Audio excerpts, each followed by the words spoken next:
各位贵宾，各位与会贵宾，今天是我们第2场的系列讲座。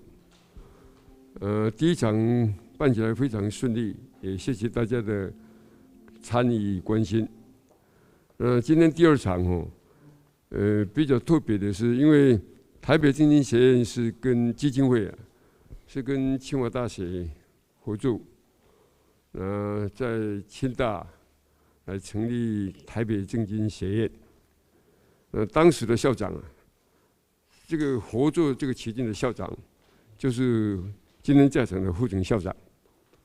那副总校长他任期是到2月1号告一段落。那因为新的校长还没有到台湾来，所以他现在是以代理校长的身份在继续代理清华的校务。那今天我们很高兴因为他上次没有参加，他不能参加，不是没有参加。那今天他到场了，所以我们想就借机会邀请他来跟大家讲几句话。讲话以前我也要特别介绍一下，因为我们台北政经基金会在 call for 这个 proposal 的时候我们很荣幸也因为曾志郎那个时候担任台联大的总校长，所以台联大几个学校几个大学都共襄盛举。所以当时开会的结论是清华大学是主办，中央大学是伙伴。那今天中央大学周校长也在场，所以我们也特别欢迎也感谢周校长参加。那现在因为下一场我们办的时候也许副总校长就不是校长了，所以刚好这个是很难得的一个期间，我们请他来讲几句话。欢迎副总校长。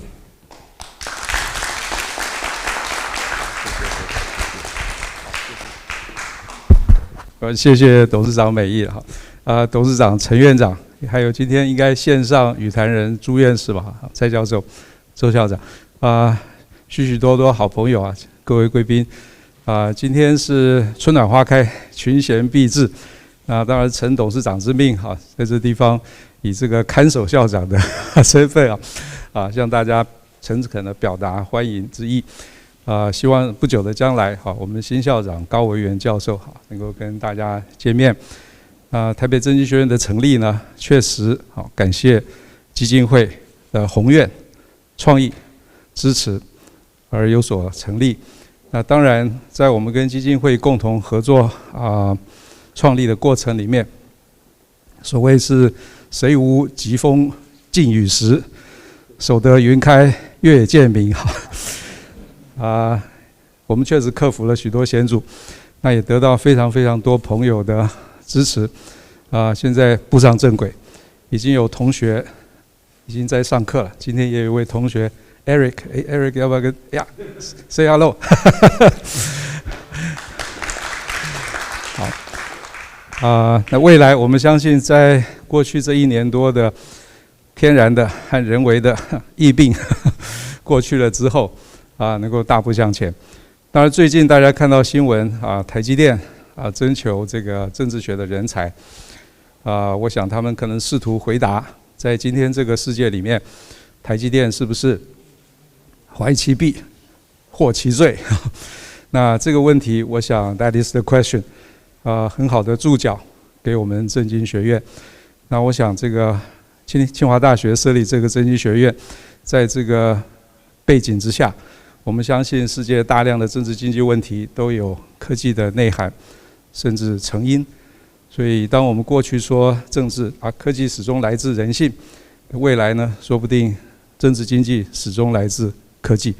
我们希望这个学院能够为这些问题提供新的解读方式，能够为世界培养人才，能够为政经创新有仅以这一点小小的心愿报答大家的支持和鼓励最后祝大家新春吉祥如意安康。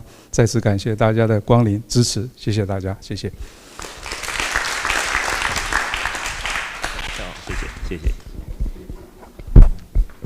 那在活动开始之前，有2件事情跟各位说明一下。第一件事就是各位桌上有一个今天的活动流程以及提问单。那因为我们是用线上连线方式，请主持人朱云汉院士以及主讲人 Francis Fukuyama 教授参与这个活动，所以为了让活动进行能够更为顺畅，请各位如果有问题想提问的话呢，麻烦您写下来，我们统一的由我来读给福山教授来听我们就不让各位这个自行发言其次就是那个场地方蒋经国基金会非常贴心的为各位安排了一个小的一个 tour， 因为各位知道后面的七海寓所是蒋总统生前的居住的地方，所以等会儿活动在12点10分结束后，如果在场贵宾有兴趣参观一下，那场地方蒋经国基金会的宋主秘帮我们安排了一个半个小时的参观的一个行程。所以有兴趣的这个贵宾，等会12点20我们就从这里出发去七海寓所，然后回来再用餐。那如果您已经看过了，或者是后面还有行程的话，那我们在1楼备有那个欧式外汇，您可以直接下去用餐。所以请各位就是注意这2点。那我们现在这个福山教授跟朱老师已经上线了，让我们就欢迎这2位，以及请朱老师开场并介绍福山教授，谢谢。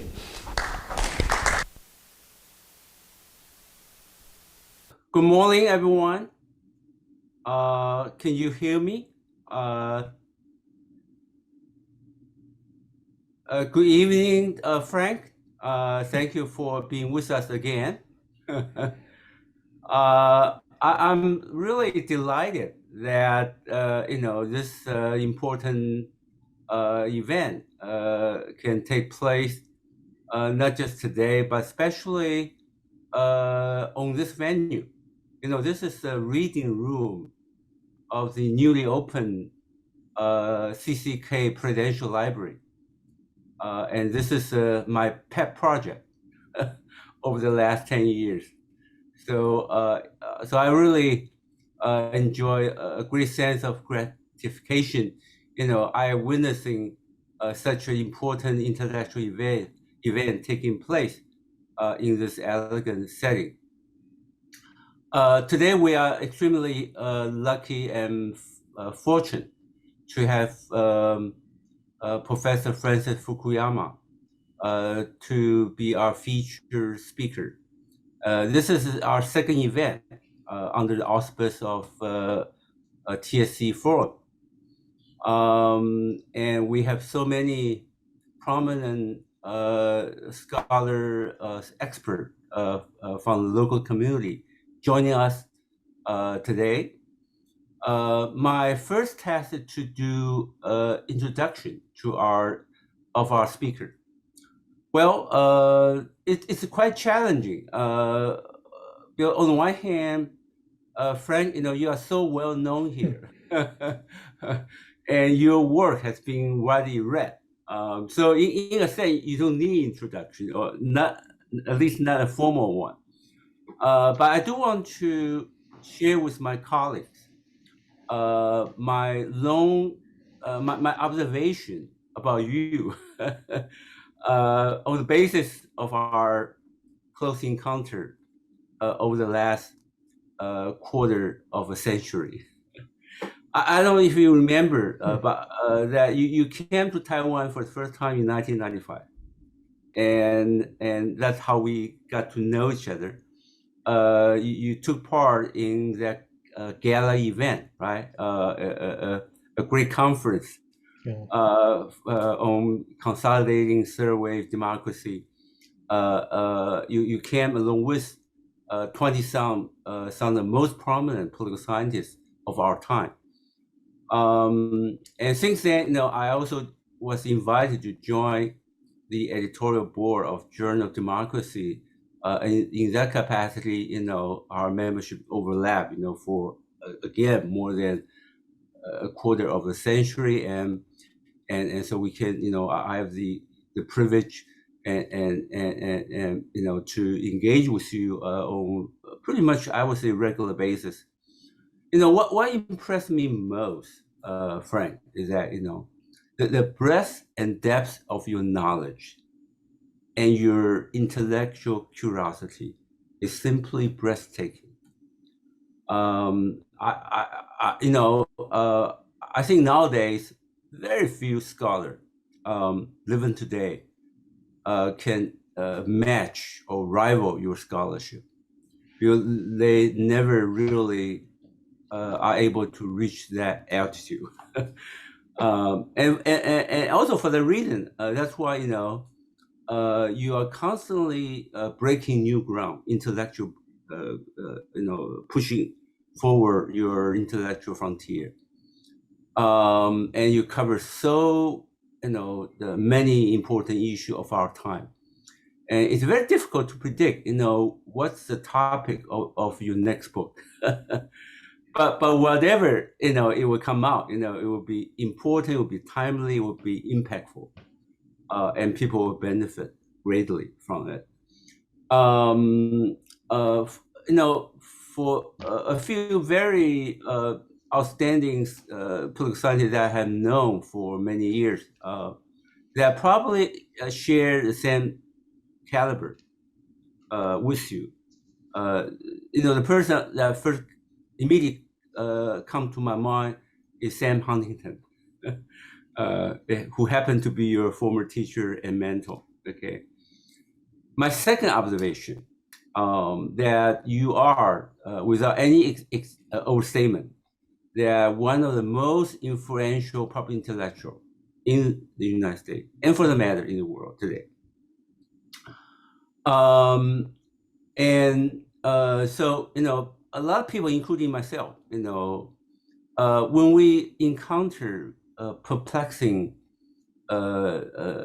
development, we are overwhelmed by unforeseen, shocking events or unexpected twists and turns of the course of history, such as, the rise of the anti-democratic populism, the election of Donald Trump, and so on and so forth. Okay, I think people turn to you, Frank, for perspective, for insight, and for intellectual guidance, and you seldom fail them, So, I really, I think you are such a distinctive and unique thinker, in the world today. My last observation I want to share with my colleague that I found in you a devoted and dedicated Democrat, D, lowercase. You really dedicate yourself to the preservation of all those lofty democratic ideal of American democracy promised to be, and also you also spend a lot of time engaging with policymakers, public intellectual, NGO around the world, help them to understand better how democracy, ought to operate and what take, to make democracy functioning. And I also noticed that, you spend a lot of time developing and designing curriculum for training senior executive from the public sector. I think you believe in, a competent state, right? And you believe that a competent state should be manned by competent senior personnel, and which is very important, for a well-functioning democracy. And I also congratulate on your recent launch of the new online magazine, American Purpose. My colleague, in Taiwan, probably most of them probably have never visited your website, but today, I will encourage them to do that. It would be very rewarding. It's not just an online magazine, commentary magazine, but also a media project, and I would say, in both sense, intellectual community that you have just created. I think all that, really really have demonstrated you being a scholar, a citizen, a dedicated Democrat, have been be able to deliver so much and exert so much impact on how we know about the democratic system and how we might improve it. Okay, without further ado, I would like to invite you to deliver your speech today. The title is Threat to Liberalism and Liberal International Order. I think this is really a very important and timely, but also a very challenging topic. I cannot think of any other speaker, better, more qualified than you to address us. So I would ask my colleague, ladies and gentlemen, please join me in welcoming Francis Fukuyama. Please, Frank. Oh, okay. Yeah, sorry. Apparently, I wasn't allowed to unmute myself, but now, can you hear me? You can hear me. Okay, good. Thank you. Okay, well, sorry for that little glitch. So, Yunhan, thank you very much. That was an incredibly generous introduction. You and I do, in fact, go back many, many years. I remember visiting Taipei and meeting Lee Deng-wei many years ago when he was still president and getting into Taiwanese politics. And I have been trying to follow the course of democracy in Taiwan for many years. And so I'm very glad to be able to have this opportunity to talk to you. I'm only sorry that I can't be in Taipei in person. It looks like the CCK library is a really beautiful place, and I congratulate you on the opening of it and thank TSE for putting on this event. Before I start, I would like to note that we are in a very severe crisis right now following the Russian invasion of Ukraine 2 days ago. Ukraine may seem like a very far away place, but it matters very much to world politics, and it matters particularly to people who care about democracy, because Ukraine is being attacked by an authoritarian Russia with the explicit purpose of unseating its democratically elected government and replacing it with a puppet government that will answer to Moscow rather than to the people of Ukraine. And over the years, the people of Ukraine have shown that they really value their sovereignty and their independence. They do not want to be part of this Russian authoritarian system. And as we speak, they are enduring bombs and rockets and tanks and missiles as they fight for their independence. I don't have to emphasize how this matters, especially to Taiwan, because Taiwan is similarly menaced by a much larger and powerful country, the People's Republic. And I think that people in Beijing are going to be watching the crisis in Ukraine. They're going to watch the American response and the response of other Western democracies to this Russian aggression. And they're going to take that into account as they try to reincorporate your island into their system. So this, I think, really indicates that we're at a very critical juncture in world history. There are big threats to liberal democracy and to the liberal world order now. These threats are both international, but unfortunately, they are also arising within liberal democracies themselves, beginning with the oldest democracy, the United States of America. And I think that it's extremely important that all of the world's democracies stand together at this particular moment and give each other support because they are collectively under attack. So let me just give you a brief outline of what I want to say. I want to make four broad points. The first is to define what liberalism and a liberal world order are and why they are important. The second is to talk about the internal threats to liberalism that have arisen in recent years. The third is the international dimensions, the geopolitical threats to that liberal order. And I want to conclude by talking a little bit about how all of this applies to Taiwan and to East Asia more generally. So let's begin with the first topic, which is what is liberalism and why is it important? Liberalism is a doctrine that arose in Europe in the middle of the 17th century. It's premised on a belief in a universal human equality.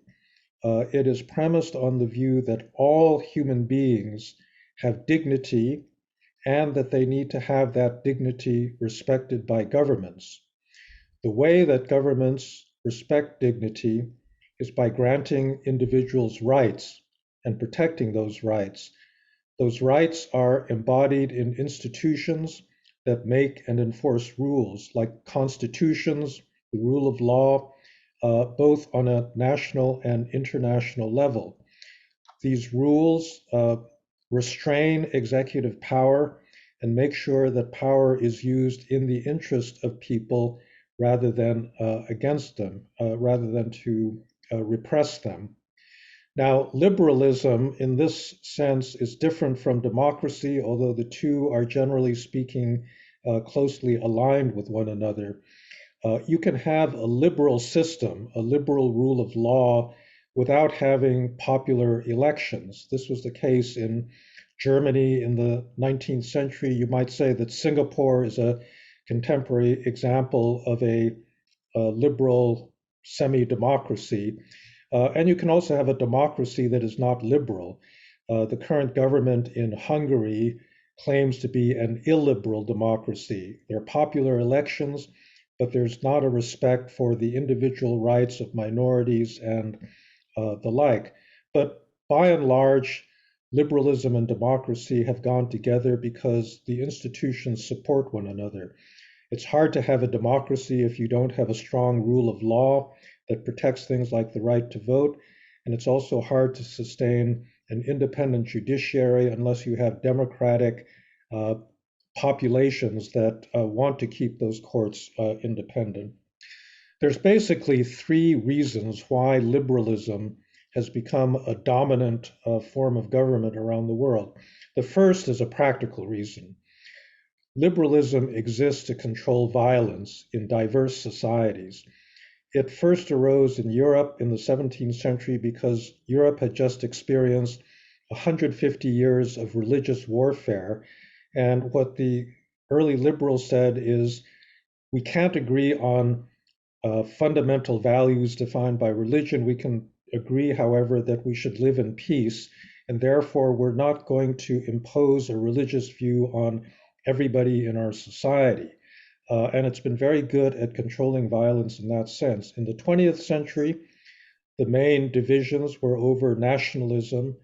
And once again, after 1945 and the defeat of Nazi Germany and Japan, liberal principles replaced a national principle because, especially in Europe, the different societies realized that they needed to live in peace and tolerate national differences. All right, that's the first reason. Second reason liberalism is important is a moral one. It respects the individual dignity of every human being on an equal basis. And this is a moral insight, I think, that is spread around the world. People believe that they are equal, that they have equal rights to make choices about their life and have those choices respected by their government and by their fellow citizens. And finally, I would say liberalism has been incredibly successful because it supports a modern economy. Liberalism protects the right to own property, it protects the right to transact, and as a result, liberal societies are the ones that created the Industrial Revolution, that created a modern technological world in which we can assume that there will be annual growth that will raise millions of people out of poverty. And so, those three reasons, the practical one about violence, the moral one about human dignity, and the economic one about the connection to prosperity, are the three reasons why liberal societies have been successful and why we ought to support a liberal world. The liberal world order is a rules-based international system that allows countries to interact with one another on an open and non-discriminatory basis. They can trade and invest, people can move freely, ideas can circulate in a much broader market, and that has been an incredible driver of global prosperity.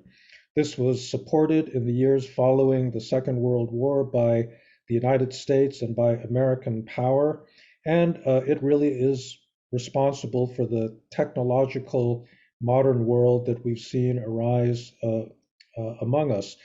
China, the People's Republic of China, became rich only when it adopted liberal practices, when it opened itself up to the global economy and created quasi property rights so that people could buy and sell freely, in contrast to the centrally controlled communist economy under Mao. And so, for all of those reasons, liberalism has been a successful doctrine. It has come and gone over the years. Generally speaking, if you have illiberal alternatives, you get a lot of violence and conflict. And when people get tired of that violence and conflict, they come back to a liberal world order. So that's why liberalism is important. But right now, there are major threats to that liberal world order. Let's begin with the internal ones, which in many ways have been the most surprising. A number of countries that seem to be good liberal democracies, including places like Hungary, Poland, India, Turkey, and the United States, have seen the rise of nationalist movements and politicians that have challenged the liberal order.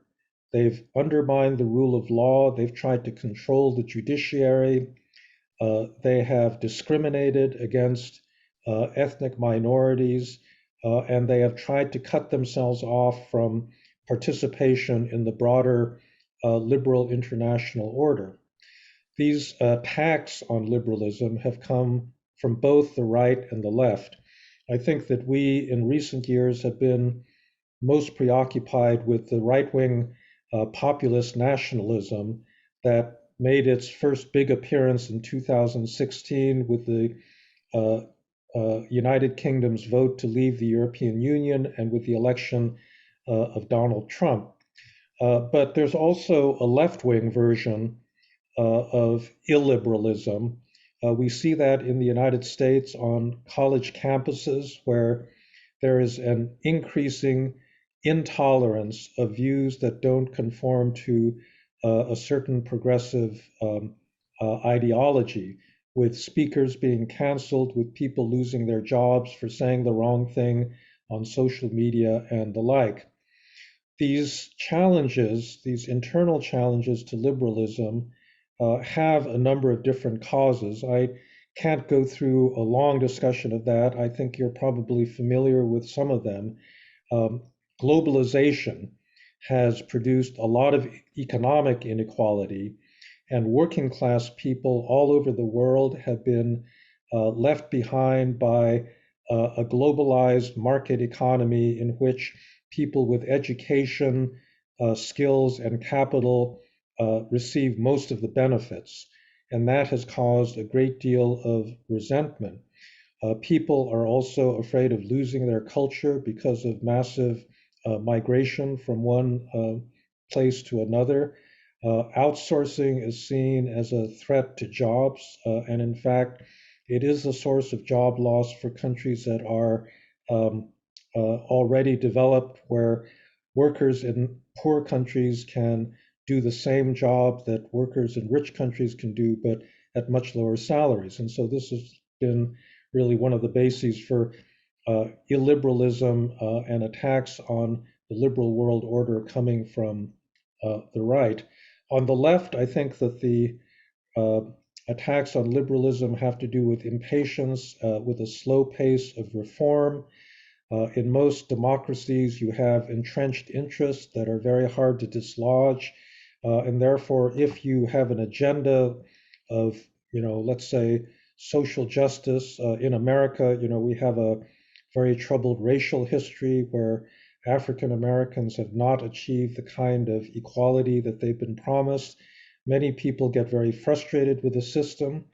The checks and balances of a liberal constitutional order prevent rapid change, and they require a lot of dialogue, discussion, lobbying, parliamentary debates, and all of that slows down the possibility of producing the kind of political reform that people want.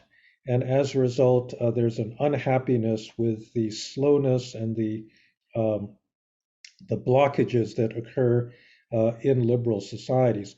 I would say also that something that's very new has to do with technology. The internet was privatized for the first time in the 1990s. When it was introduced, there was a broad feeling that this would be good for democracy. This is certainly the attitude that I had. Information is power, and if you increase people's access to information, you're going to give them power. And in fact, that's happened in many countries. It's a great platform for social mobilization. Groups that are marginalized can push for their rights using the internet. But as we've seen in recent years, there's actually a problem with the internet. The internet undermines all of the gatekeepers, the editors, the publishers, the credible journalists that previously had filtered information to ensure a certain minimal quality of information. And now you can get anything you want from millions of sources all over the world, but the vast majority of that information is of very low quality. Some of it is deliberately weaponized. A lot of it is fake news or toxic content of one sort. And the large internet platforms like Facebook and Google have a business interest in promoting things that are sensational rather than things that are true. And we've got a big problem now because we can't agree on, basic facts. In the United States, a very substantial number of Republicans don't believe that Joe Biden won the 2020 election.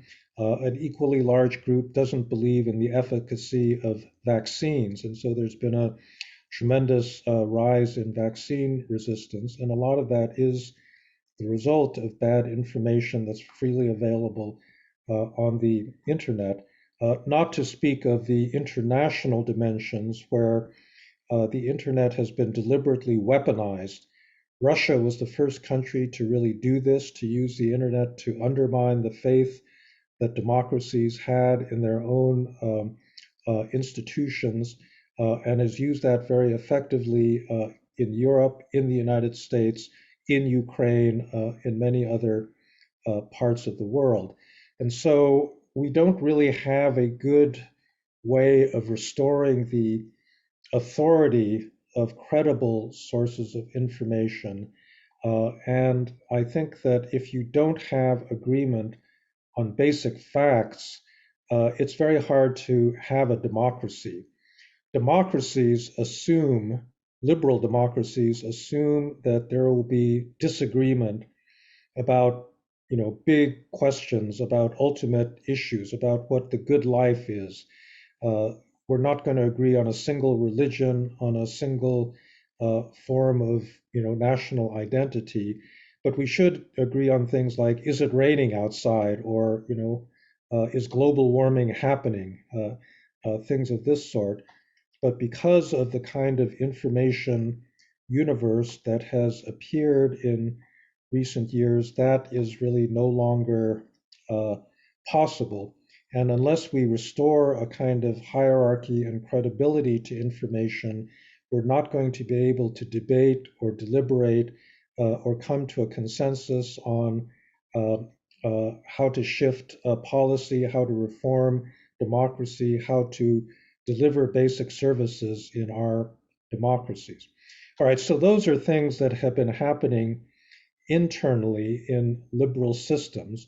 And I think actually the timing of these developments can be explained in a way by generational change.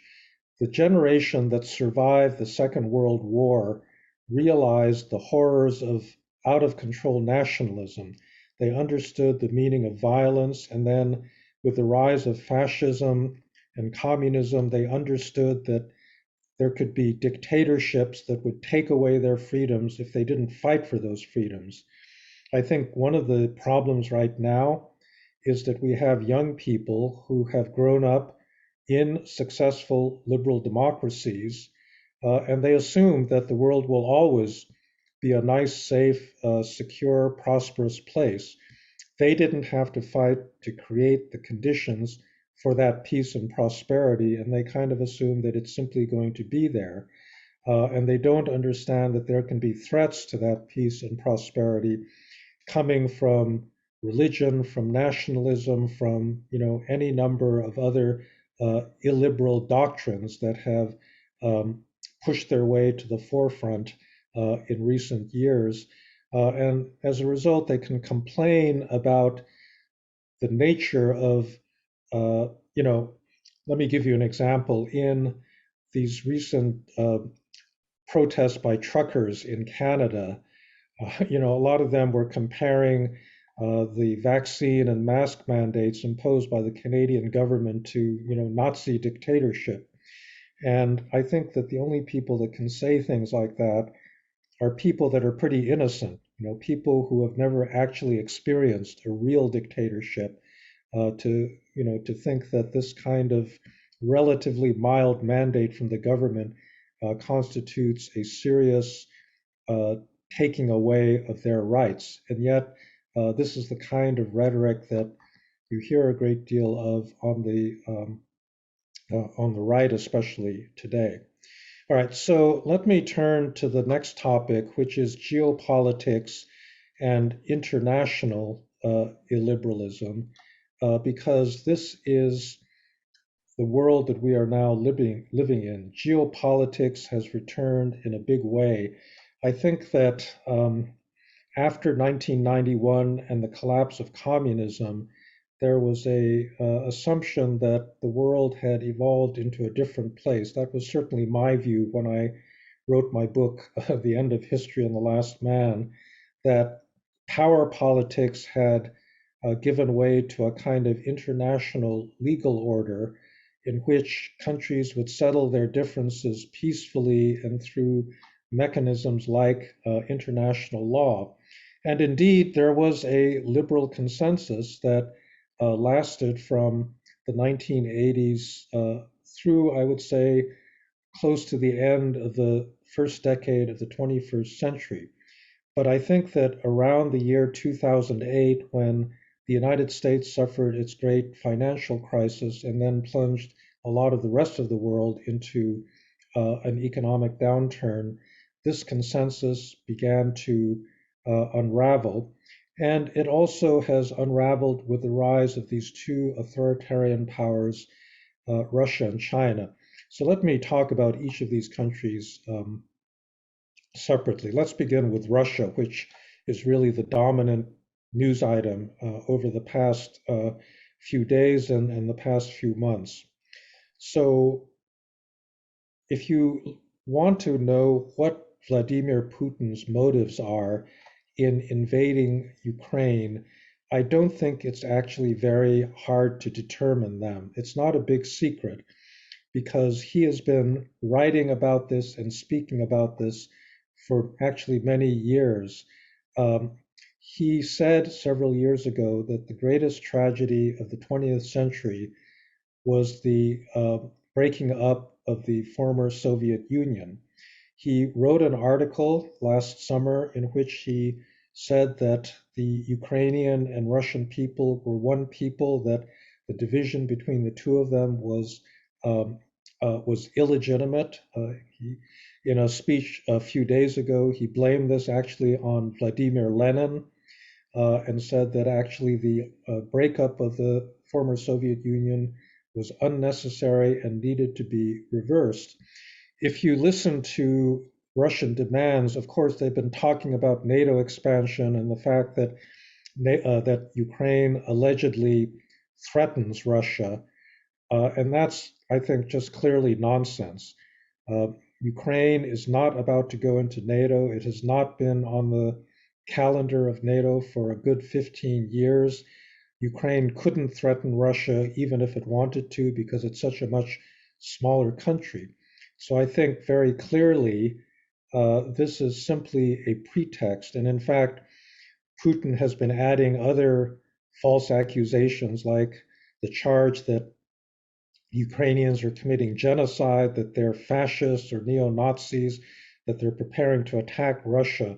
I think these are so transparently false that it rather indicates a certain desperation on the Russians' part to try to justify one of the biggest military operations that we have seen since the end of the, well, in fact, we never saw an operation like this during the Cold War. You really have to go back to the Second World War to see something like this. And I think that the short-term motives of Moscow right now are very clear. They want to overturn the democratically elected administration of Volodymyr Zelensky, a freely elected president of Ukraine, and establish a client state there. If you look at the demands that they have been making in these so-called negotiations that they've been having with the United States and NATO, it's also clear that they want much more than simply to neutralize Ukraine. They basically want to undo the entire settlement that took place after the collapse of communism in 1991. They've demanded, for example, that NATO no longer provide military support to any of the countries of Eastern Europe that entered NATO in the 1990s or the early 2000s, which basically would leave them vulnerable to Russian power. And what is really at stake here is the complete reversal of the gains, the democratic gains that were made by that part of the world following the collapse of communism. Putin is not threatened in security terms by anything that has happened in Ukraine or in NATO. He is, however, threatened by democracy. He has argued that democracy is not appropriate for Slavic peoples. And I think the possibility that Ukraine could be a successful democracy is deeply threatening to him because it means that you could have democracy in Russia as well. And in fact, there's a lot of popular discontent with the current regime in Moscow that could explode if the Russian people were given a chance to actually express their preferences. And so it is correct that Putin is threatened. Russia and the Russian people are not threatened. The threat is not a security threat. The threat is one of popular sovereignty and the idea that people ought to be able to make their own decisions as to who governs them. All right, so that's Russia. Let's move on to China. In the long run, I think that it is correct that the geopolitical challenge from China is much bigger than that from Russia. Chinese power is much more multidimensional. It is economic, it is political, and it is increasingly military. I would say that the only domain in which Chinese power is not terribly great is a social or cultural dimension. That is to say, people don't admire Chinese society. They don't want to live in China necessarily. If a person from a poor country wants to escape poverty and move to a rich country, they don't think of going to China first. They go to Europe or the United States or some other democratic country. But certainly in the economic, political, and military realms, China is a fully multidimensional power. The Belt and Road Initiative is a good example of a challenge that was never experienced in the Cold War because the former Soviet Union and communist China never had the ability to build infrastructure on the scale that contemporary China does. And as a result, China is gaining influence through these non-military instruments. It is inserting its own people into a wide variety of international organizations, while the United States has been very preoccupied with its own internal affairs. Again, for an audience in Taiwan, I don't have to tell you about any of this because this is something that you have been experiencing yourself firsthand. Uh, One thing that has changed very much about Chinese policy since 2013 is its willingness to project its power outwards. We see this in the United States. We see this in the mobilization of Chinese students to support Chinese foreign policy on American college campuses, criticisms of invitations, let's say, to the Dalai Lama or to events involving Taiwan. And so Chinese power, because it is economically based, can be projected outwards, even into the midst of a strong liberal democracy like the United States. I think that what has happened in China since the rise of Xi Jinping is that it is in the process of evolving from what political scientists call an authoritarian state to a totalitarian one. The difference between the two really has to do with ideology and the totality of the ambition to control a society. I would say that in 2013, I would have described the People's Republic as a fairly well organized authoritarian country in which there was a considerable degree of individual freedom. And I can remember, being able to talk to my academic Chinese colleagues who would be critical of their own political leaders and could talk quite frankly about what they regarded as the challenges that China was facing. That's all disappeared now because the Chinese Communist Party has inserted, commissars in every single faculty department. It follows what every professor says, and so the realm of freedom has virtually disappeared. The impact of the COVID epidemic has vastly accelerated this. So the Chinese social credit system was already the world's most advanced uh, surveillance system for the purpose of social control. And now, because of their efforts to control the COVID virus, they've extended that system to virtually every individual in this gigantic country, the People's Republic. And this kind of control is going to outlast the end of the epidemic. Once you're able to follow people's minute behavior, where they shop, where they travel, who they talk to, um, who their associates are, you are providing an unprecedented level of individual control that no regime has ever had before. In the 20th century, communist China and communist Russia tried to be totalitarian, but they had very crude instruments for doing this. Propaganda, labor camps, secret police. But China now has a much more sophisticated and individualized system for following what its population is doing and for controlling that.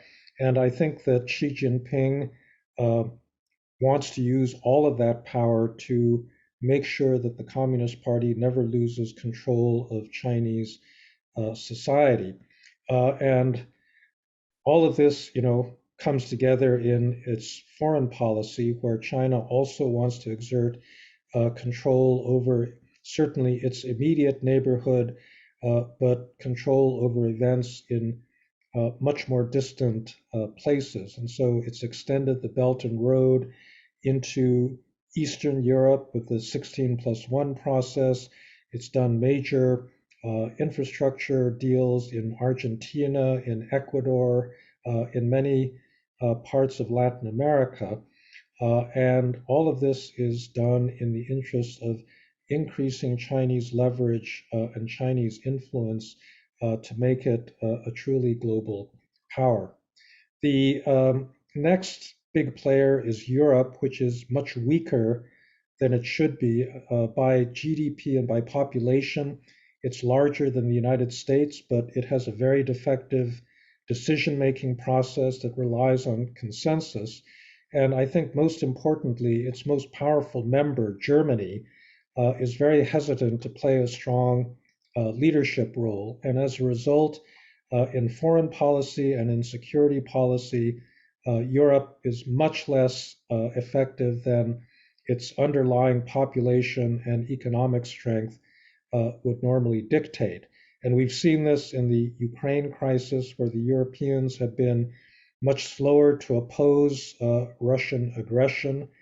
Fortunately, I think they've been persuaded to back a number of very stiff sanctions against Russia, but it took a lot of pushing and diplomacy on the part of the United States to bring them to this position. Okay, the final great power I want to talk about is my own country, the United States. And this is something I think that should trouble any country like your own that is dependent on American power.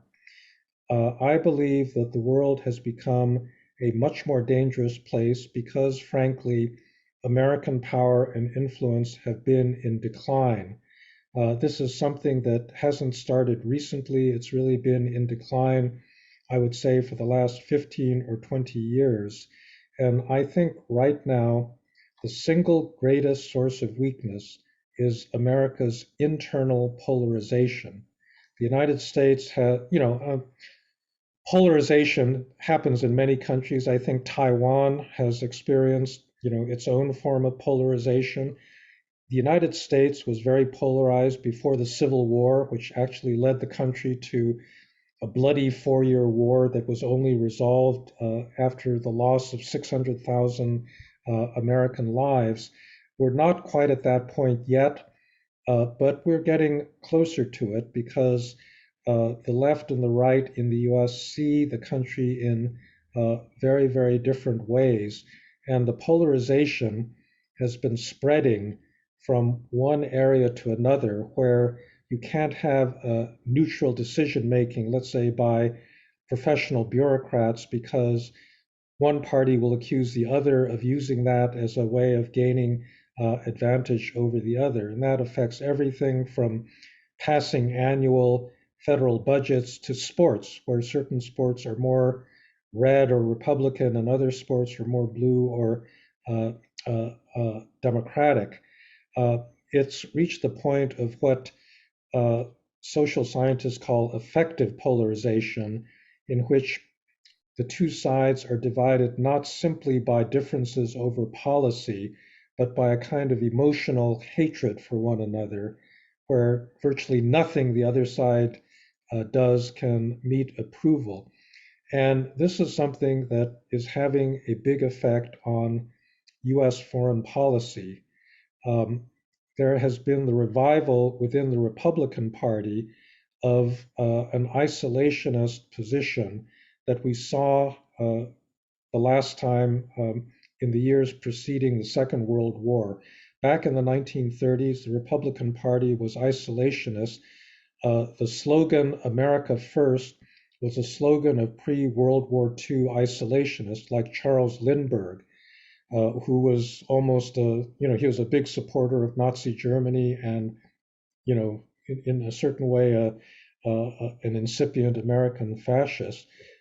Isolationism was defeated after the end of the Second World War, and there was a bipartisan consensus on a strong international policy for the next 50 years, but that has gone into decline. It's gone into decline, I think, largely because of mistakes that were made, like the wars in Afghanistan and Iraq that turned out to be unsuccessful and, in the end, very unpopular. And as a result, you don't have anything like the firm consensus behind support for democratic allies that you could take for granted, let's say, as little as 10, 15 years ago. Every step that an American president takes, and that's actually true whether it's a Republican or a Democrat, will be scrutinized and criticized by the other party, simply because the polarization affects foreign policy as well.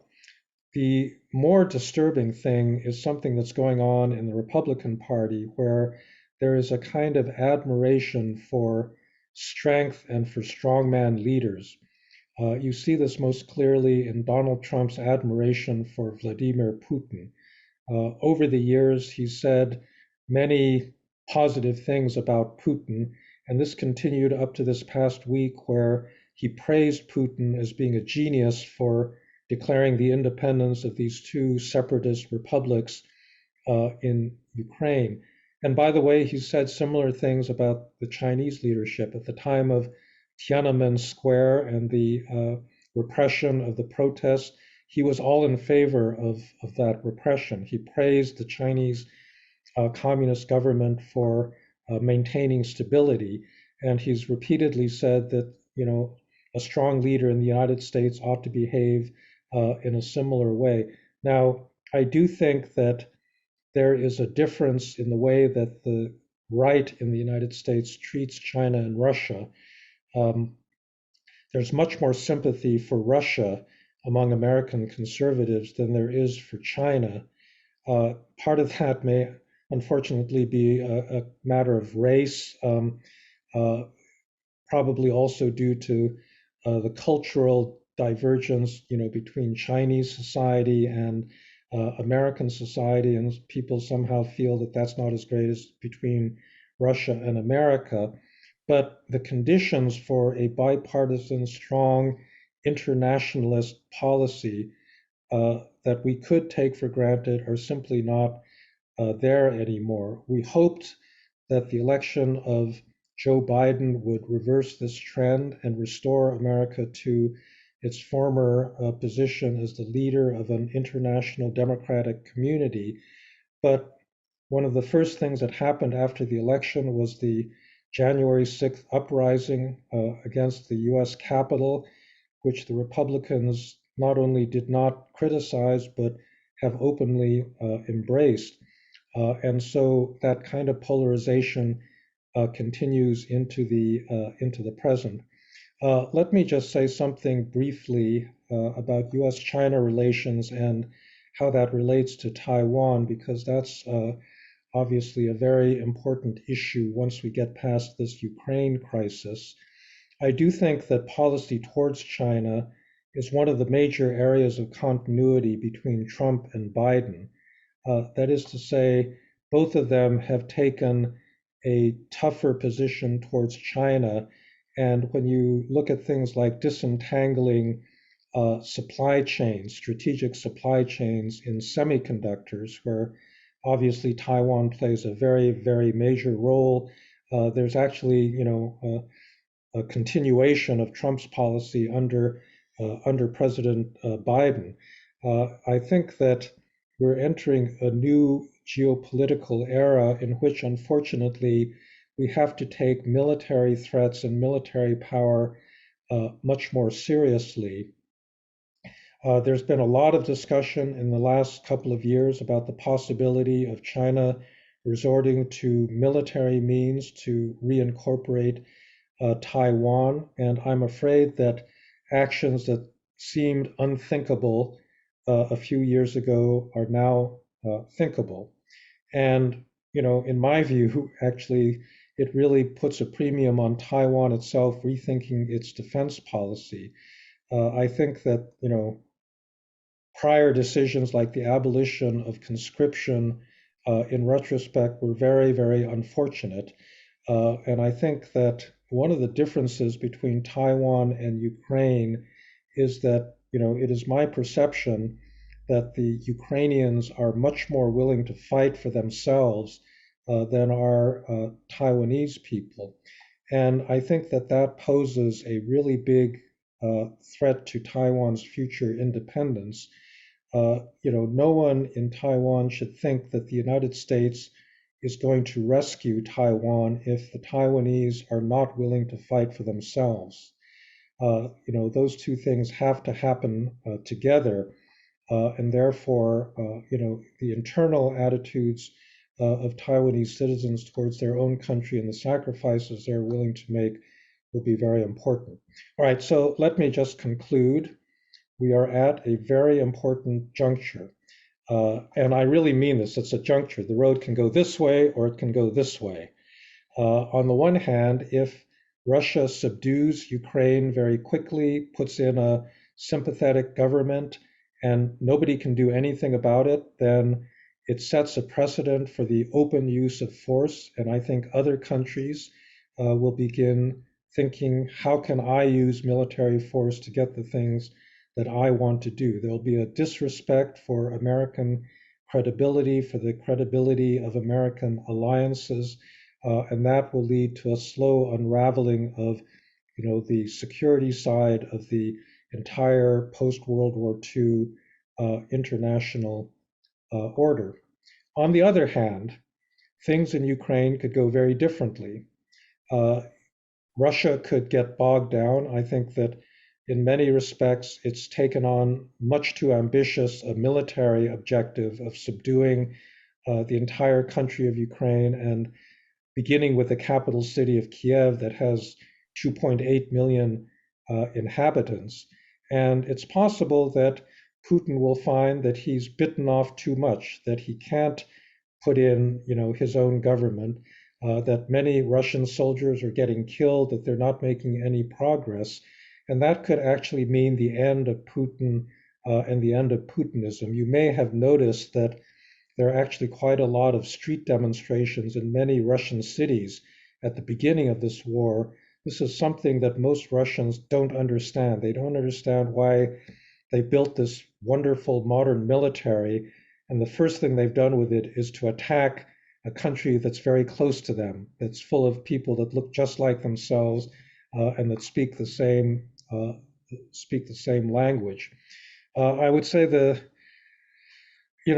once we see how the current crisis plays out, the single thing that we need the most of is unity among existing democracies.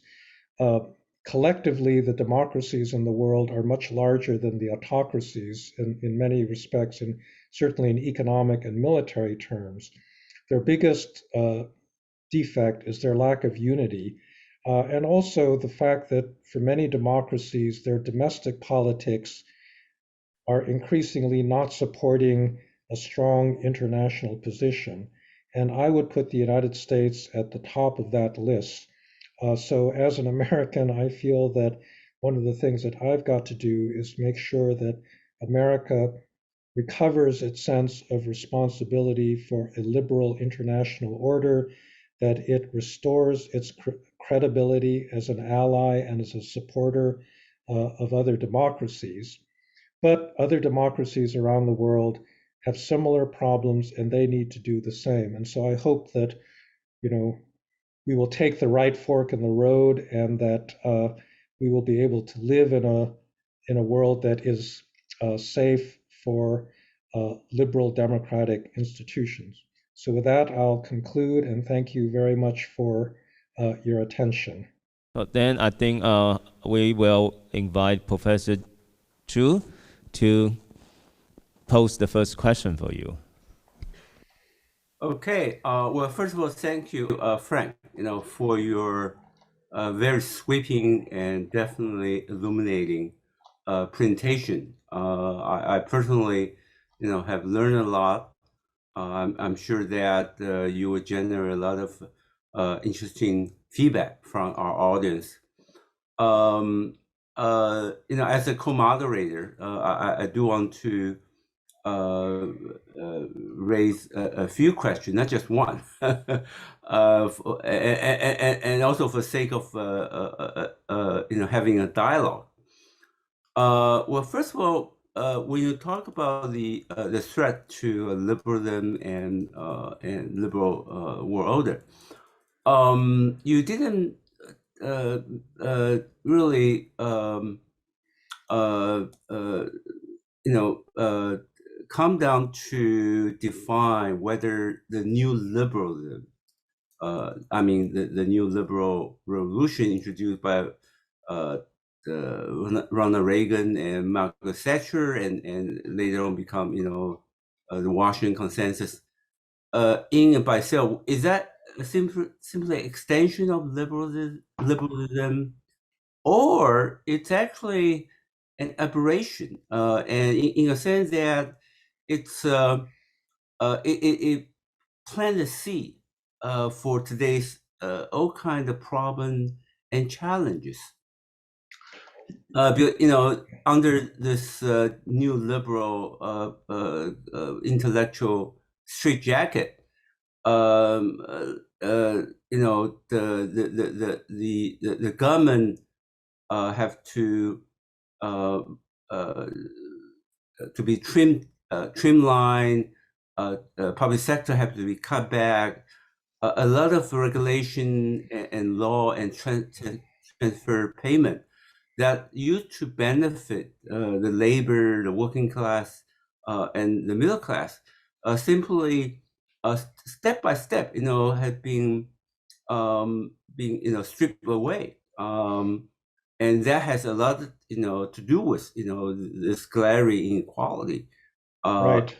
Yeah, that I went today, and also you mentioned about globalization, and I remember that Harvard professor Danny Roderick, right? He used the term hyper globalization to describe the version of globalization that we have been experiencing over the last 35 years, and that globalization, that particular form, it's not the only possible form of globalization, but nevertheless, unfortunately, it's guided by this new liberal, marquee, Right. Right. yeah, triumphalism, and so it's so the rule of globalization, the rule of game, is so much friendly to capital owning class, to multinational, but very hostile to labor, to environment, to middle class at large. So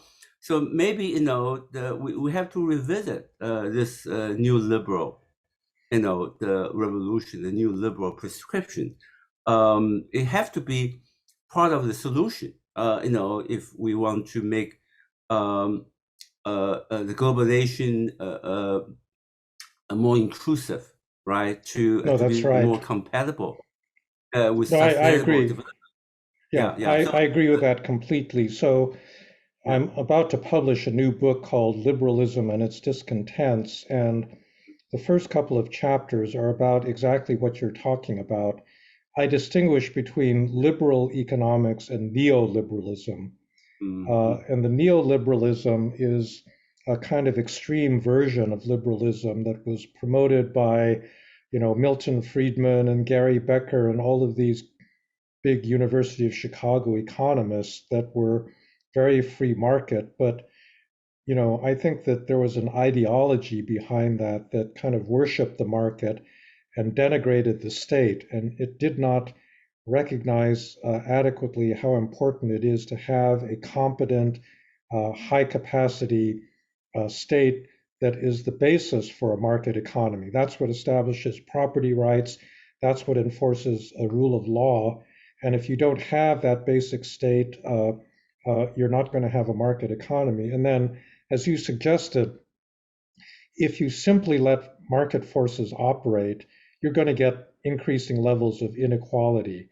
And that's why I think that you really need to accompany liberalism with democracy. There has to be some degree of redistribution. You need to protect ordinary people against, these extreme forms of economic inequality and social inequality through, healthcare systems, through worker safety, through a lot of different kinds of regulation. And in the 1980s and 90s, at the height of this neoliberal period, you had mostly American policymakers going around the world pushing, the Washington Consensus, telling everybody that they had to trim back their state sectors, they had to slash social spending, they had to get rid of subsidies of various sorts. Some of that was good advice, but a lot of it contributed, as you suggest, to the kind of social inequality and economic inequality that we've seen, and it then laid the foundations for the sort of populist revolt.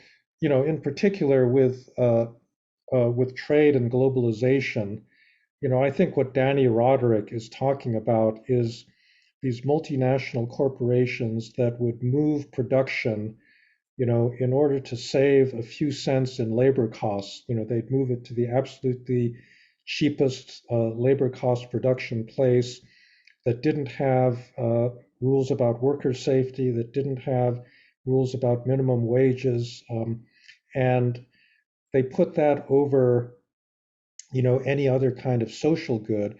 And it also made the system very brittle. So one of the things we've seen in the COVID pandemic is that, we're excessively dependent on China because, that was the cheapest place to do manufacturing, including for things that are of strategic importance, like medical equipment, like a lot of electronics and so forth. And I think that therefore the whole effort that began in the Trump administration to disentangle supply chains for these strategic materials and products is perfectly justified. Free market principles shouldn't lead you to make yourself excessively dependent on a dictatorship that has very different strategic interests from your interests. And so I think you're absolutely right that it's the particular interpretation of economic ideology that was dominant in the Reagan-Thatcher period that is responsible for a lot of our current problems. Okay. Let me ask my second question, and then I will hand over the podium to Tongming. You obviously worry a lot about Donald Trump, right? Hmm. But you haven't really play out the scenario. The worst case scenario, Donald Trump, in 2024, or even before that.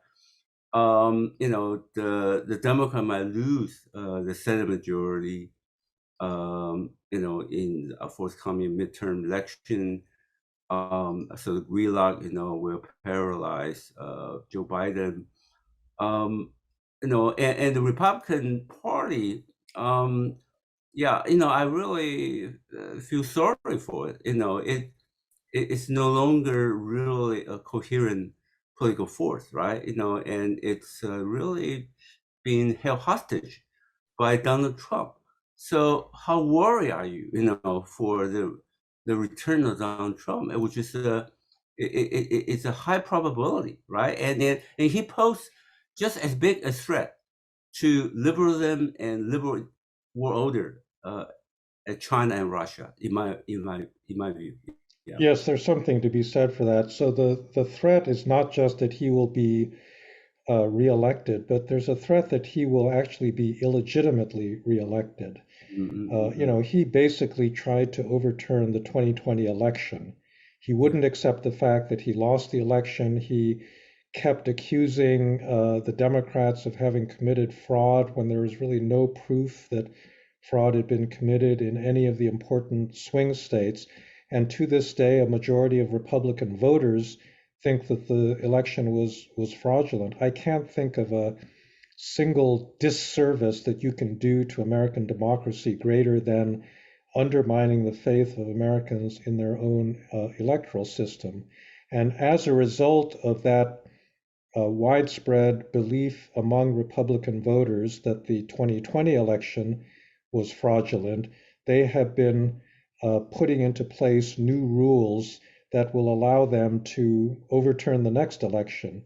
So a number of states controlled by Republicans have been passing laws that essentially give the Republican majorities in the legislature, in the state legislature, the ability, in effect, to override a vote for the other party. If they don't like it, they can throw it out. They can claim it was fraudulent, and they can substitute their own, judgment for it. And this is a direct assault on the integrity of elections in the United States. There's other things going on like gerrymandering, and then attempts to, write rules that exclude especially African American voters who tend to vote Democratic from participating. So, in a certain sense, the United States is becoming guilty of these kinds of manipulations of the electoral process that you would expect in a young democracy in a poor developing country, and not in the world's oldest democracy. I guess the only thing I would say is that it's not clear who's going to be president in 2024. I kind of imagine that it's not that Joe Biden is not going to run again. I'm not sure that the Vice President Harris is the right candidate. So the Democrats could pick actually, a younger and more vigorous candidate to run then. And I'm also not sure that people are really going to be so enamored of Donald Trump. What's strange about Trump is he's got a core of supporters that are absolutely fanatical. This is, I don't know, 30% of the population. And he could literally, as he said, shoot somebody on Fifth Avenue and people would excuse that. But, the election is going to be won or lost by more moderate voters in swing states who can be persuaded. And I'm not sure that, if Trump is a candidate who's still complaining about this big injustice that happened 4 years ago, whether that's going to be the, most important thing that people are going to be thinking about in that, upcoming election.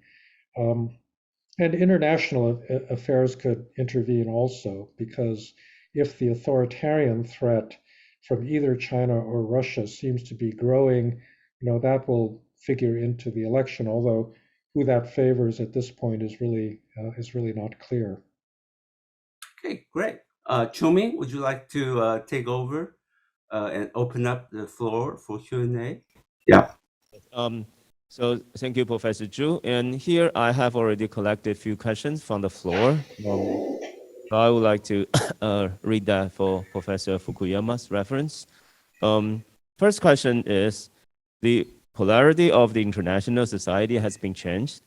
However, the internal division and disintegration worsens the social fragmentation within the democratic communities. So I would like to know your views regarding the self-modification of the global liberal order. Thanks. So this is the first question. The second question is, I think I will just read a few questions first. Okay.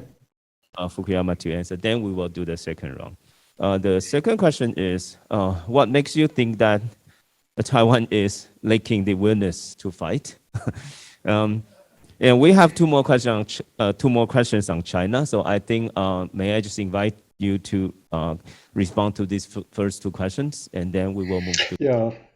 So on the first question about how do you reverse polarization, that's one of the most difficult questions, because it's not a simple matter of public policy. It's not as if you can pass a law that will reduce polarization. The polarization is deeply cultural. For example, in very many countries, there's a sociology behind the way that people vote. The people who vote for populist parties tend to live in small towns, in rural communities, in places with very low population density. The people that vote for liberal parties tend to be urban dwellers. They're more highly educated. They have the skills to take advantage of a globalized economy. And that's a very fundamental division that you see in many places. You see that in Turkey, in Hungary, in Britain, in the United States, um, where that same social division, class division exists.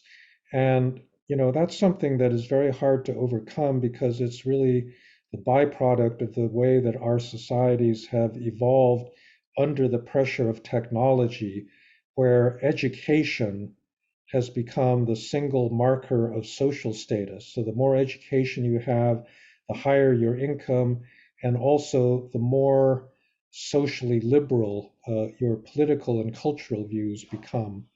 In many places, for example, gay marriage and LGBT rights have really become the kind of central flashpoint.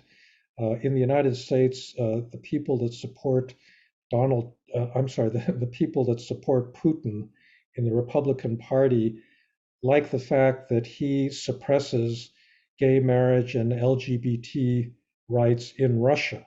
They find that that's a common cultural cause that they can believe in, and they think that that is a more important uh, issue for them than, Putin's suppression of journalists or opposition politicians or violations of other kinds of democratic norms. And so when the issue becomes that deeply cultural, it's not clear exactly how you reverse people's deeply held views about, things like abortion and gay marriage and acceptance of immigrants and the like. On the question of the degree to which Taiwan is willing to fight for itself, it's something I've been told by quite a few people from Taiwan that to begin with, the abolition of conscription does seem to me an important point. That if you are going to fight for yourself, you really do have to have a expectation of kind of mandatory universal service, especially when the military threat is so great. But I think that there have been changes in Taiwanese society um, as well that has turned people away from a kind of highly mobilized society that existed at one point and still exists in countries that are under kind of immediate military threat. If I'm wrong about this, I'd like to, I'd like to be told that. I would like to be wrong, but that's my perception of the situation. Okay, thank you. Then we have two questions on China. The first is a quite big question that how do you evaluate the possibility of China's democratization? And the second question is China is becoming more totalitarian with an increasingly interventionist ideology into people's life. But the US is polarized politically, underperforming economically, and with respect to the rule of law declining. So many people in the less developed world would seem to be more attracted to the Chinese model. So what the future like? So the question of whether China will democratize is a very complicated one. I think that the prospects for that happening anytime in the near future are actually fairly low. And there are a lot of reasons for that. One is just the effectiveness of the surveillance and control system that the Chinese Communist Party operates. There have been a number of academic studies of this, but the one thing that that the Chinese government looks for the most suspiciously is for any sign of collective action, right? Any time that people seem to be organizing themselves to protest something or to make a common statement or to get together, the authorities are very, very fast to break that up and to not permit it. And, China is a very large country. It's not the case that, there's some countries, if you take over a few blocks of the capital city, you've basically seized power in the entire country. But China is gigantic, and, it's got many, many cities with, population more than 10 million people, and coordinating any kind of mass protest or civil society movement across a country that's that large is extremely difficult. And when you add repression to it and the inability to organize, it makes something like a color revolution very difficult. The other, problem is that China's actually been successful. It has been successful economically at reducing poverty, maintaining a fairly high level of economic growth, and it has remained socially stable. And those are, things that people value. It could come to an end because there are big problems with the Chinese economic model. And in many ways, I don't understand, in a certain way, why they, for example, the real estate bubble in China hasn't burst because the government has misallocated, billions and billions of renminbi in, projects that really are not economically ever going to pay off. And, the experience of other countries like Japan would indicate that if there's this massive misallocation of capital that occurs over a prolonged period, your financial system is going to come under, incredible stress, and ultimately you're going to suffer, major economic downturn. That may still happen, and I don't know enough about the Chinese financial system to certainly make any confident predictions, but it does seem to me that is a vulnerability. I guess the last issue has to do with the leadership. So in many respects, it's become far more centralized. I thought that one of the good things about the China that emerged after Deng Xiaoping was the emergence of a collective leadership where you had a standing committee of the Politburo that really made decisions collectively, and no one individual was all powerful. Part of the reason they set up that system was because of their experience of Mao Zedong, where a single dictator was able to jail or imprison so many of his Communist Party colleagues, and they didn't want that to happen again. And so for an extended period, you had this kind of collective leadership at the top end of the party. But, with the rise of Xi Jinping, he's replaced that system with his own, in a sense, cult of personality, where he is really the only decision maker. And that system, produces its own instabilities. First of all, that decision maker can become isolated and out of touch with what's really happening. I think the kinds of decisions that the leadership made or that Xi Jinping made in the last year concerning the high-tech sector are really crazy. The high-tech sector in China is the most advanced, innovative, entrepreneurial, and yet the government has been undermining its ability to take risks and to do things that are innovative because of its, penchant for regulation. And then all systems that depend on a single leader, a single charismatic leader, have a big problem with succession. Who replaces that person and how is that person selected? And I think that that's a problem. The the former system where you had a complete turnover in leadership every 10 years was actually a good system. It's authoritarian, but it's rule-based, and everybody has clear expectations for a renewal of the leadership on a regular basis, and nobody accumulates too much power under that system, no one individual. And again, Xi Jinping has upset that system by extending his own presidency for another 5 years and maybe another 5 years beyond that. And pretty soon he's going to be looking like Muammar Gaddafi or Hosni Mubarak, staying in power for 30, 40 years. And that is also, I think, in the end, not going to be good for the Chinese system.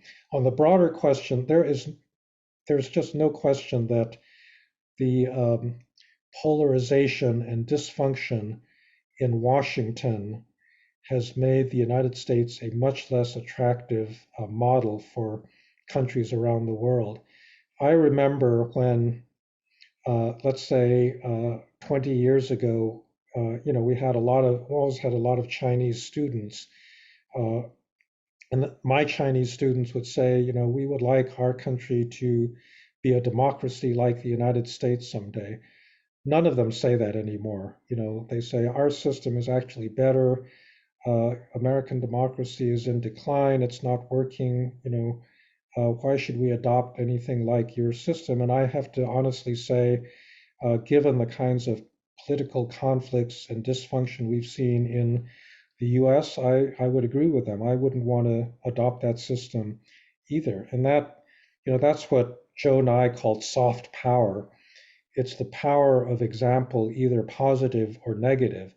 And in that respect, I think there's been this huge decline in American soft power because the American system is dysfunctional and doesn't have the same kind of attractive character that it once did. And I think that its leadership position is not going to be restored until you fix that internal problem, until you get the reemergence of a consensus in favor of a strong international role supporting liberal democracy that takes root and isn't going to be overturned in the next election. And I think that's one of the big problems right now for any country like your own that depends on American power, that things look okay right now, but 2, 3, 4 years later, there's another election, you get another populist in power, and then very unpredictable policy after that. So that's one of the big challenges I think that the liberal order faces right now. Okay, thank you. And now we have one more question is, it seems more difficulty today to hold the assumptions for liberal democracies, given all the phenomena you brought up today. How do you assess the solidity of the united democracies, and what will be the top one goal of this team? Thank you.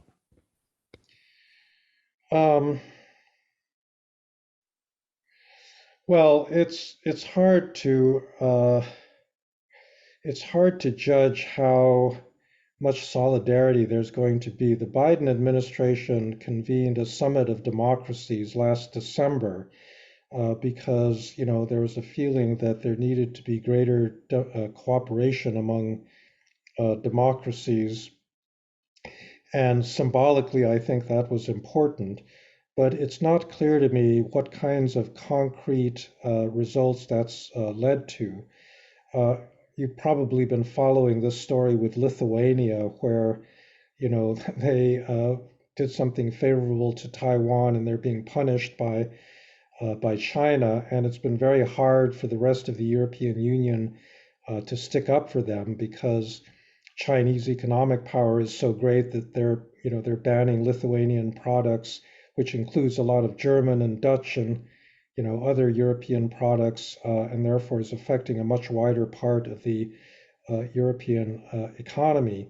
And in the face of that kind of economic pressure, standing up for principle doesn't look like such an attractive proposition. This is why I think American leadership has been important in the past, because you need to counteract that kind of power with other power. The last thing I'd say, though, is that one of the reasons that democracy has been successful over the years and has been the preference of a lot of people around the world, it's related to what Winston Churchill once said, that democracy is the worst system in the world except for all the others. And I think that, for example, if, as I was saying, Putin gets into a big war that he can't win and begins to flounder and look very, foolish for having taken this kind of risk, that kind of system is going to seem less attractive. It wouldn't have happened uh, if you had had a system of checks and balances in which you can't launch a war without substantial consensus and advice and consultation and so forth. And so, the fate of democracy in a certain sense does depend on the poor performance of other countries. I think China at some point is going to stumble. And because it is a highly centralized system, if it stumbles, I think it's going to stumble in a bigger way than a democracy would. So I don't think that competition is in any way over yet. Okay. Then the question is from myself, and so you talked about institution today, and in the past few years, from your publication, you discuss the dignity, you discuss the inequality, identity, and politics of resentment. But my question is, but when we goes to the individual level of the liberalism, morality seems to be a very important element, at least from Adam Smith's theories of moral sentiment. So, why? So, I'm curious that why don't you really touch upon this issue about morality of the individuals? Thank you. Well, I did. I said that there are three justifications for a liberal society. There's a pragmatic justification about the control of violence. There's an economic justification in terms of property rights and producing economic growth. But the third one was a moral justification, which had to do with the respect for individual dignity that a liberal society provides by providing rights. And that is something that makes liberal societies attractive to people that live in authoritarian systems. The Arab Spring was triggered by this informal fruit vendor, Mohammed Bouazizi, who had his vegetable cart taken away by the police, and he couldn't get an answer as to why they did this and when he was going to get it back because his livelihood depended on it. And so he poured gasoline on himself and set himself on fire. And that was the trigger for the Arab Spring because many people in that part of the world experienced that level of disrespect, where a powerful government official just doesn't care that you're alive. They won't look you in the face. They won't answer you. They won't treat you with a minimal degree of dignity. And that is at least something that in a liberal society, if you really do have a strong rule of law, that minimal degree of respect exists. You're free to speak, you can complain, you can criticize, you can organize, you can believe things that you want to believe. You have those kinds of freedoms that you do not have in an authoritarian system. And, that I think is the moral basis for why liberal systems are better than authoritarian systems. Even, a relatively mild authoritarian system like Singapore's still treats its citizens like children. The senior officials say, well, we're like a wise parent and we don't want to let ordinary citizens make their own decisions because they're like children and we have to guide them and make sure that they make the right decisions. But I think in modern societies with well-educated people don't want to be treated that way. They want to be treated like adults. They want to be able to make their own decisions and live in a system that allows them to exercise adult decision-making capacities and not be treated as if they're, just a child that doesn't know what is in their own best interest. And so that's a kind of weakness, I think, that exists in authoritarian government. Now, the problem that I didn't get into at greater length was the topic of my last book on identity. which is that a lot of people want respect and they want recognition of their dignity, but they don't want just this generic recognition that I'm a citizen and therefore I have rights, and those have to be respected. They say, I want to be respected as a Catholic, or I want to be respected as a Hungarian, or I want to be respected as a Serb or the member of a certain ethnic minority, because my group has been disrespected historically, and I want not just this general universal respect, but a very specific kind of respect for my culture and my group identity. And that then becomes problematic, because in many societies you can't respect group identities without disrespecting other kinds of groups. And this is a fight that we've been seeing in the United States over racial preferences. African Americans have been mistreated and discriminated against historically, and so you put into place a lot of affirmative action programs to give them preferences so that they can overcome these historical grievances. But then that creates grievances on the part of white people that think that they're being denied opportunities because of these special preferences for African Americans. And when the government gets into the business of distributing dignity in a certain sense to different groups, not to everybody as a citizen, but to certain groups based on their political power, then that becomes a very problematic kind of politics. By the way, that's exactly what's going on in India right now. In modern India, it was created on a liberal basis. It was deliberately not given a religious basis because Gandhi and Nehru and the founders of modern India saw that India is such a diverse society that you cannot have a single religion that applied to everybody. And what Prime Minister Modi is doing is trying to change that. He's trying to shift the basis of Indian national identity from this liberal, open one to one that's based on Hindu nationalism. And that means that the 200 million Indian citizens that are Muslim aren't part of that community. And it means that they're discriminated against, they're going to lose political power, they don't have rights, they're subject to communal violence. And this is a formula for unending conflict in that society. And I think that it's an indication of why the liberal assertion that basically we all have the same rights. We may differ culturally in many respects, but we are all endowed with certain basic rights that the government has to respect, is still the best way to organize a society. If you try to organize it on the basis of respect for particular groups in a multicultural society, that becomes a formula, I think, for a lot of future conflict. Okay, thank you very much.